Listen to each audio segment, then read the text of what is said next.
Olá, pessoal! Desejamos boas-vindas ao primeiro episódio do Pô de Casa de 2026. Meu nome é Laine e hoje a gente vai começar com um episódio que coloca no centro aquilo que a gente valoriza de mais importante: histórias reais. No episódio de hoje, liderança feminina, decidir, inspirar e transformar. Vamos conversar sobre gestão, representatividade e o papel das mulheres nos espaços de decisão dentro da universidade e sociedade. Para esse papo, recebemos com muita honra a professora doutora Rosana Ugoshi, a reitora da Uniarp, e a professora mestra Thalise Fopa, coordenadora geral da graduação, que exercem funções de liderança aqui na nossa instituição. Sejam muito bem-vindas. Para começarmos, eu gostaria que cada uma se apresentasse e compartilhasse um pouco da sua trajetória. Como foi o caminho de vocês até chegar à função que vocês ocupam hoje aqui na universidade? Olá, então eu sou a doutora Rosana Ugoshi. Eu fiz graduação, mestrado, doutorado em zootecnia na Universidade Federal de Lavras, pós-doutorado em ciências veterinárias também pela Universidade Federal de Lavras e tive uma vasta trajetória acadêmica como pesquisadora, até chegar aqui na Uniarp em 2017, quando ingressei como professora no mestrado em desenvolvimento de sociedade. Assim que eu ingressei no mestrado, eu fui assumindo várias responsabilidades. Então, primeiro assumi a coordenação do Fundo de Amparo à Pesquisa, o FAP. Depois assumi a coordenação de pós-graduação Lato Sensu. E, na sequência, assumi o mestrado, a coordenação do mestrado em desenvolvimento de sociedade. Ao assumir esses vários cargos de gestão, eu fui cada vez mais me aproximando da gestão superior da Uniarp, até que eu me candidatei a reitora e fui eleita no ano passado. E é uma satisfação também estar nesse novo espaço aqui, o CASA, que será inaugurado, localizado próximo da cantina, em frente à biblioteca, um espaço acolhedor para a nossa comunidade acadêmica. E para nós aqui inaugurar é uma imensa satisfação. Bom, então, olá a todos, obrigada pelo convite. Eu sou a professora Thalise, estou aqui na instituição agora em agosto, completarei 20 anos de casa. Eu iniciei como docente na casa. 2 anos depois, então, eu fui convidada a assumir a coordenação do curso de farmácia, o qual eu sou formada. Então, eu sou farmacêutica pela minha formação, mestre também na área, e hoje sou doutoranda na casa, sou estudante aqui da Uniarp e faço doutorado, então, na área de educação. Assumi, então, a coordenação do curso de farmácia. Depois de um tempo, eu assumi a coordenação da farmácia escola. Depois passei à coordenação dos laboratórios de saúde. Depois assumi a coordenação de saúde. Então, eu coordenei os cursos de saúde. E, então, fazem 4 ou 5 anos que eu estou na coordenação geral de graduação. Então, a gente foi galgando aí a gestão e aprendendo ao longo do processo. É legal como o caminho é único, mas ao mesmo tempo tem vários pontos de encontro, né? Onde fica muito claro que a liderança é uma construção, não é algo que, né, parece do nada. Então, o que motivou vocês a seguirem caminhos ligados à gestão e à liderança? Principalmente agora aqui acadêmica, né? Foi uma vocação, uma necessidade ou algo que foi se desenvolvendo com o tempo? No meu caso, foi uma questão de oportunidade, né? Eu via que eu sempre me imaginei como professora.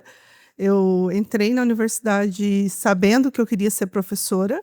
O caminho me direcionou a ser pesquisadora. E quando eu cheguei aqui na Uniarp, eu também pensava que eu ia ser professora, né? Somente dar aula, que é o que a gente mais escuta. E foram surgindo oportunidades que eu via, né, que eu poderia ser capaz e fui assumindo. Então, eu falo que as oportunidades elas aparecem, mas você tem que estar preparado para poder assumir, né? Então, foi um misto de oportunidade com preparo que eu sempre busquei ter. Acho que parecido com a Rosana, eu sempre tive a impressão que a minha carreira seria de docente. E eu acredito que as outras pessoas enxergam a nossa veia de gestão, né?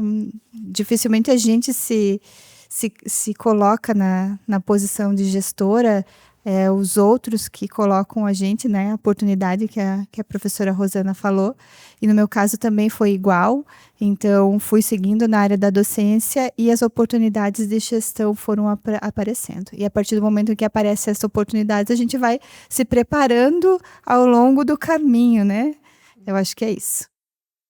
É legal, assim, inspirador ver que para muitas de nós a liderança não aparece como um plano traçado desde o início, mas é algo que vai se revelando à medida que a gente vai avançando, né, vai vai se profissionalizando. Agora que a gente já conhece um pouquinho mais de vocês, como vocês chegaram até aqui, a gente vai falar sobre o dia a dia da liderança. Então, hoje, ocupando esses espaços, quais competências vocês consideram essenciais para exercer as funções de liderança? O que mudou no perfil de quem lidera em comparação com os últimos anos? O que vocês podem falar sobre isso? Tem muitas competências que são necessárias, né, então eu acho que o caminho ele vai se construindo e a gente vai aprendendo ao longo dele. Há uma grande diferença em ser chefe e ser líder, eu acho que esse é o ponto principal, porque precisamos da equipe ao nosso lado. Então, eu não tenho certeza, a inspiração, você tem que ser uma inspiração para que você seja aquele que vai seguir na frente dos outros. Mas a tua equipe, ela precisa estar ao seu redor e precisa te apoiar nas tuas decisões, porque sozinho você não faz nada. Então, eu acho que esse processo de inspirar é o que faz o caminho seguir corretamente, para que todo mundo puxe igual para o mesmo lado, porque senão é mais problema do que solução que a gente encontra. E a gente encontra problemas todos os dias. Ser um líder é desamarrar nós todos os dias. Então, se nós não tivermos a nossa equipe do nosso lado, se sentindo pertencente, a gente não consegue seguir. Eu vejo que o caminho da liderança hoje, principalmente a feminina, como já foi dito aqui, ele vem de uma questão situacional e não programada, né? Porque muitas vezes a gente, para conseguir lá chegar na liderança, as mulheres a gente tem que provar mais. Então, vai ver mulheres em cargo de gestão, elas têm uma qualificação e uma formação muito além do que os homens teriam, né? Então, eu vejo que talvez esse seja o diferencial, no caso da Thalise e eu. Nós estudamos bastante, nós nos qualificamos bastante para chegar aqui, mas ao mesmo tempo nós temos uma mudança tanto das pessoas, né? Hoje a geração que vem, ela tem características diferentes da anterior e nós vamos aprendendo no dia a dia como lidar, tanto com os nossos liderados quanto com os nossos alunos. O comportamento, como a Thalise falou, já não é mais o chefe, né? Não existe o chefe. O líder é aquele que entende as pessoas, entende a individualidade de cada uma delas e tenta lidar com todas as diversidades, trazendo para que todos fiquem juntos, para que tenham trabalho em equipe. Eu acho que essa é a maior dificuldade, lidar com todas as personalidades, numa geração hoje que as tolerâncias talvez sejam menores, assim, no sentido de aguentar as adversidades e a pressão do mercado de trabalho hoje. A gente vê que hoje a liderança sai de uma liderança mais autoritária para uma liderança mais humana, né, mais colaborativa, como vocês bem colocaram. E falando nesse contexto atual, que é tão desafiador, quais são os principais desafios da gestão universitária hoje?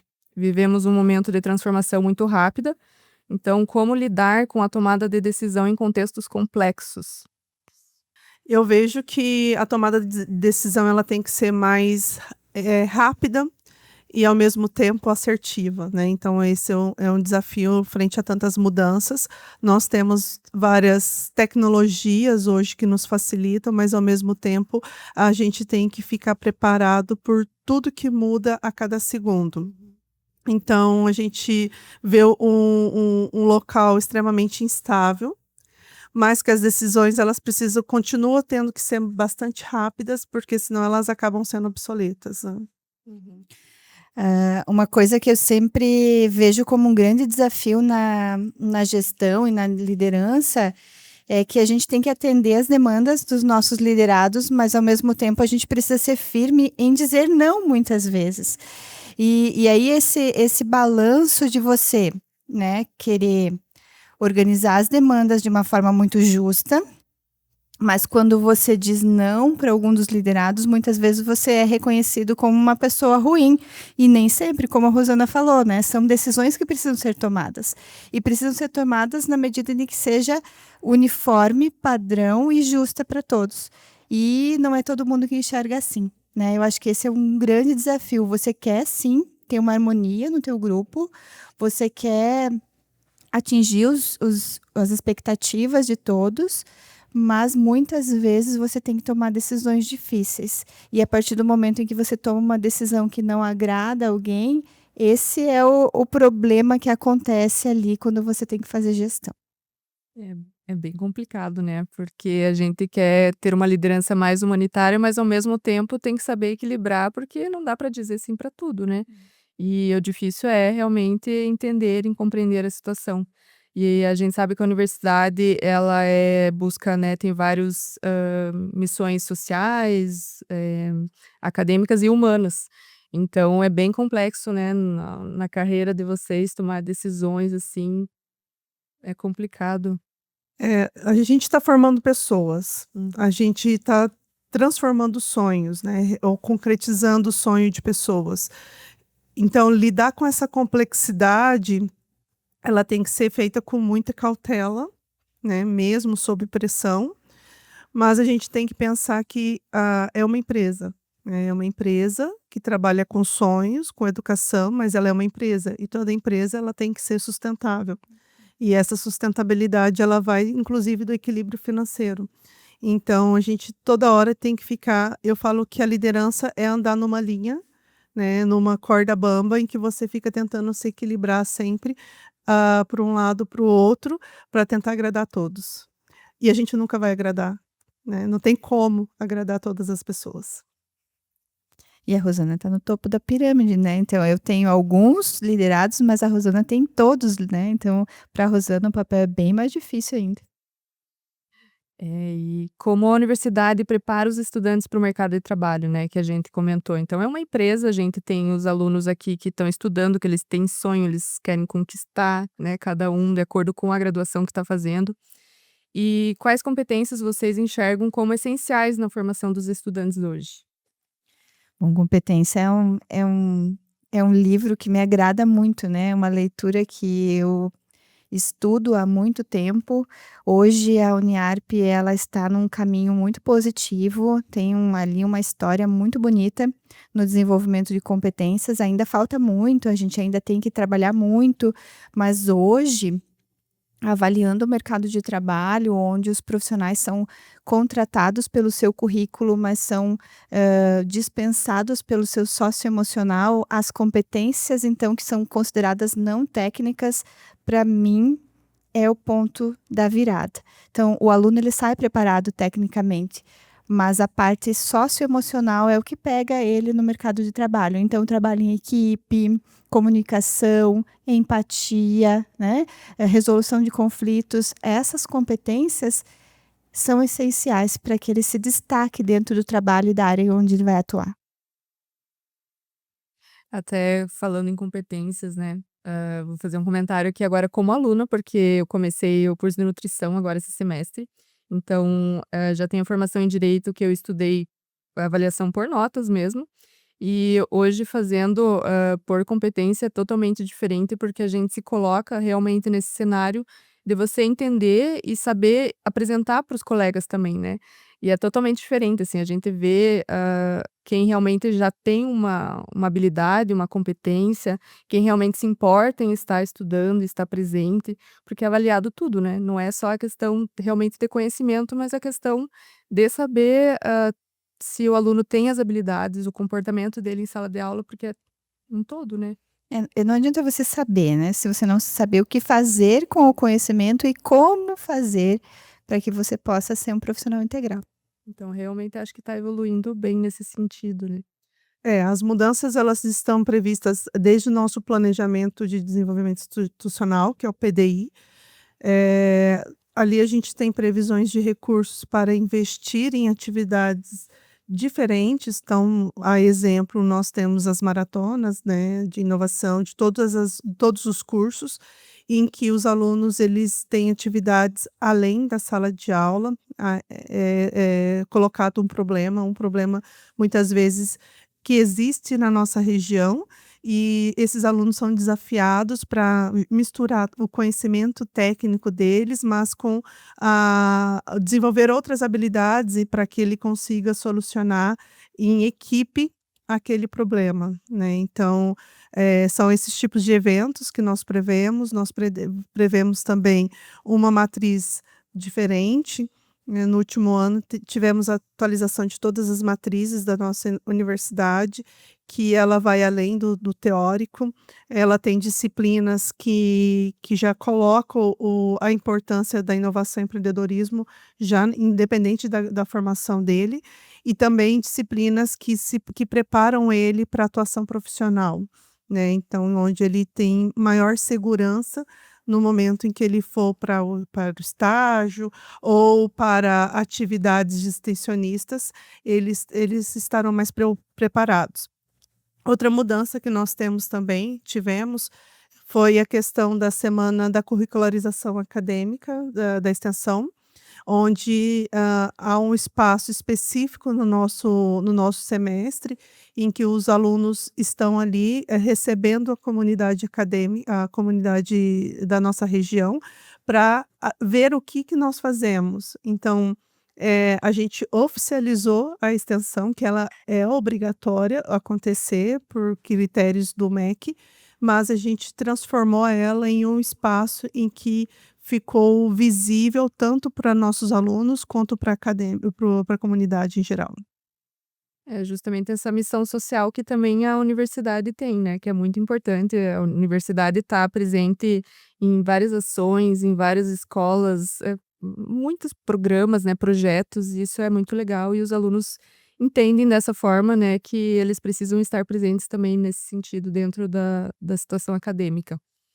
Agora, entrando dentro de um ponto que eu acho que vocês estão bem presentes também, gostam de falar sobre o assunto, é o papel da pesquisa na formação acadêmica. Então, como que a internacionalização contribui para a formação dos estudantes e quais oportunidades a universidade oferece nessas áreas?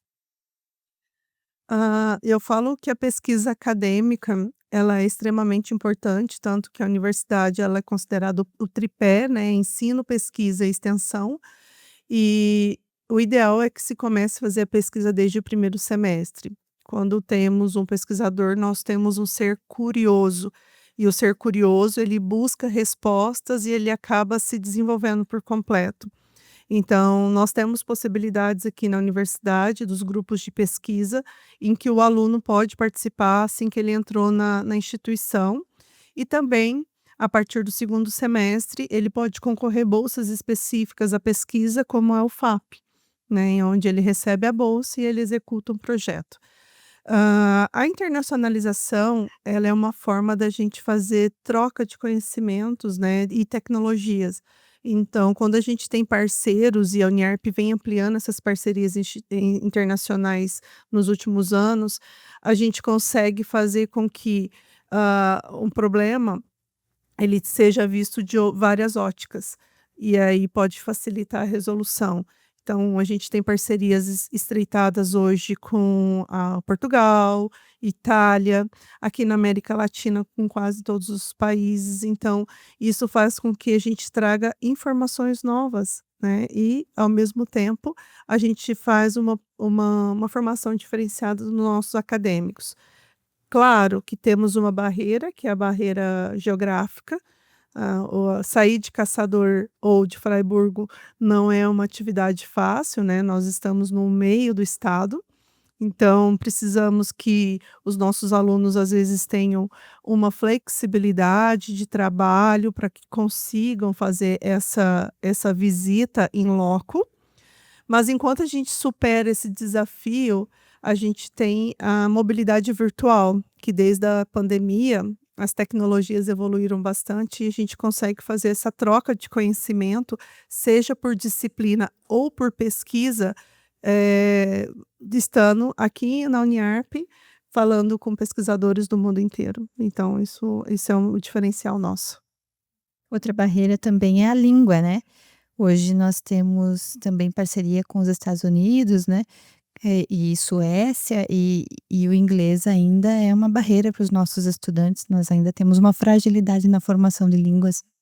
É, mas a gente vê que cada vez mais os caminhos estão sendo mais acessíveis, né. Cada vez a gente tem mais acesso a essas oportunidades, a universidade sempre está buscando cada vez mais essas oportunidades, né.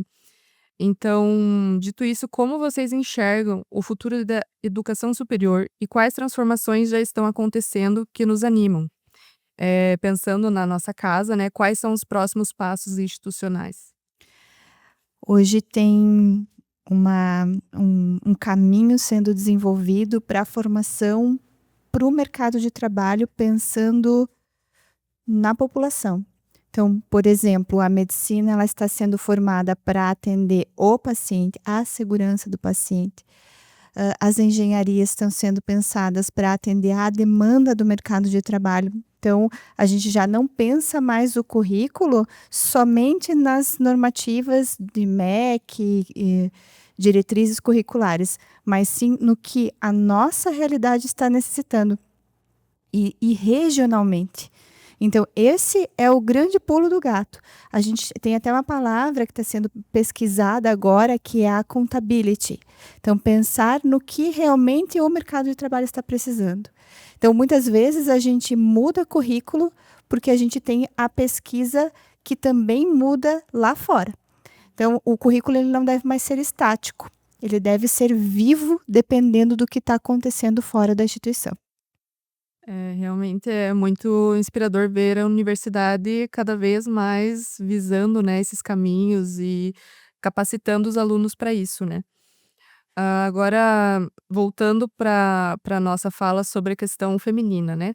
Como fortalecer a presença das mulheres nesses espaços de liderança, né, como vocês estão fazendo aqui na universidade, especialmente nas instituições de ensino superior, agora falando, né. Como que vocês acham que pode ser fortalecido esses espaços? Bem, esses espaços eles são fortalecidos quando eles são caminhados por uma mulher na liderança, né. Então quando a gente chega na liderança, a gente acaba abrindo espaços para as demais também entrarem. Como já foi comentado, a gente tem uma dificuldade maior que a gente tem que provar duplamente, a gente tem que mostrar mais para conseguir chegar naquele status. E aí quando uma mulher chega, as outras pessoas veem: "Nossa, mulher também pode?", né. E aí fica mais acessível para as demais. Então não é exclusividade do espaço de ensino superior, todos os lugares de alta liderança sofrem esse mesmo desafio, a mulher chegar, e a gente vê que, por exemplo, no caso da universidade, nos espaços de educação, tradicionalmente já há mais mulheres, né, mas para ela que a gente chegue no espaço maior, a gente tem que provar que a gente tem uma formação adequada, que a gente sabe se portar, que a gente tem conhecimento e segurança para conseguir. Então, a partir do momento que uma chega, a gente acaba levando as demais também. Acho que a Rosana falou tudo, né. É ser uma inspiração para outras mulheres e saber que elas podem chegar lá também, né. Então a gente tem que empoderá-las, né, desde pequenininhas, né, até enfim, né. Então a Rosana falou tudo já. A gente tinha deixado uma última pergunta aqui, pedindo que vocês deixassem uma mensagem para essas mulheres que estão construindo sua trajetória, mas praticamente já deixaram essa mensagem, né. E que desejam ocupar esses espaços de liderança no futuro. Então, praticamente vocês já deixaram dito que é possível e que tem essa questão que mulher ajuda mulher e a gente com certeza sente o apoio de vocês. Então, só vou pedir que vocês deixem a mensagem que vocês querem deixar aqui para quem está assistindo, para as nossas alunas, funcionárias, professoras, uma mensagem final aí de apoio. O que eu posso dizer para essas meninas, para essas jovens, é que façam um projeto, né. Nós nossa geração não pôde projetar, muitas vezes aproveitou a oportunidade, mas as nossas antecessoras nem tiveram essa oportunidade. Então, as próximas gerações, elas podem fazer os projetos que podem começar lá do primeiro semestre da graduação e ver assim: olha, eu quero chegar à reitoria, eu quero chegar à presidência da Uniarp, eu quero chegar à prefeitura de Caçador, eu quero. Porque aí agora já é visível, né, então a partir de ter esse projeto elas vão conseguir, fazer com que as etapas sejam planejadas e organizadas, né, então talvez elas consigam ir além do que a gente já conseguiu. Então, como a história já evoluiu muito, né, nós não podíamos estudar, nós não podíamos votar, existem muitos países ainda que é restrito, então o Brasil, graças a Deus, já evoluiu muito nisso, né, então eu acho que é sonhar bem alto. Se me permite, tem uma historinha que eu acho porque as mulheres muitas vezes não se enxergam na posição de grande gestão, né. E aí acabam se diminuindo e cortando um pouco do seu sonho, né, limitando a sua chegada. E tem uma história, que foi contada e contei para o meu filho essa história também, depois ele até brigou comigo que disse que não é bem assim, que é um menino que chega vai fazer uma entrevista de emprego numa empresa muito importante da cidade, e o pai dele leva ele para a entrevista. Quando ele chega no estacionamento, o filho recebe uma ligação. E na tela do celular está escrito assim: CEO da empresa, né? E aí ele atende o telefone e a pessoa que está do outro lado diz assim: meu filho, tenha uma boa sorte na entrevista. Como isso pode acontecer? Passei para o meu filho, para o meu marido, eles não conseguiam responder. Não tinha uma resposta, porque ninguém pensou que era a mãe que estava ligando, né? Porque ninguém se enxerga como uma CEO, a CEO da empresa, né? Então eu acho que é um pouco da limitação do sonho que as pessoas possam ter. Muito boa a história. Então, assim, é um privilégio poder ouvir as histórias de vocês hoje, a trajetória de cada uma. E a gente quer muito agradecer a presença, né, que vocês aceitaram o nosso convite e conseguiram vir aqui hoje um tempinho para vir conversar com a gente, deixar essa mensagem muito boa, assim, para as nossas alunas. Então, agradecemos profundamente a nossa reitora, doutora Rosana Ugoshi, e a nossa coordenadora geral da graduação, professora Thalise Fopa, por essa conversa transparente, inspiradora e cheia de aprendizado. Ficou muito claro aqui que liderar não é apenas ocupar um lugar de destaque, mas sim um lugar de serviço, de escuta e de coragem para tomar decisões. E que quando mulheres ocupam esses espaços, a universidade inteira se transforma. Se você se inspirou com esses episódios, mande para aquela amiga, para aquela mulher que está construindo o seu caminho. Siga a gente no Instagram, @casauniarp, para não perder os próximos episódios. Até a próxima e a gente se vê juntos aqui nos próximos episódios. Tchau!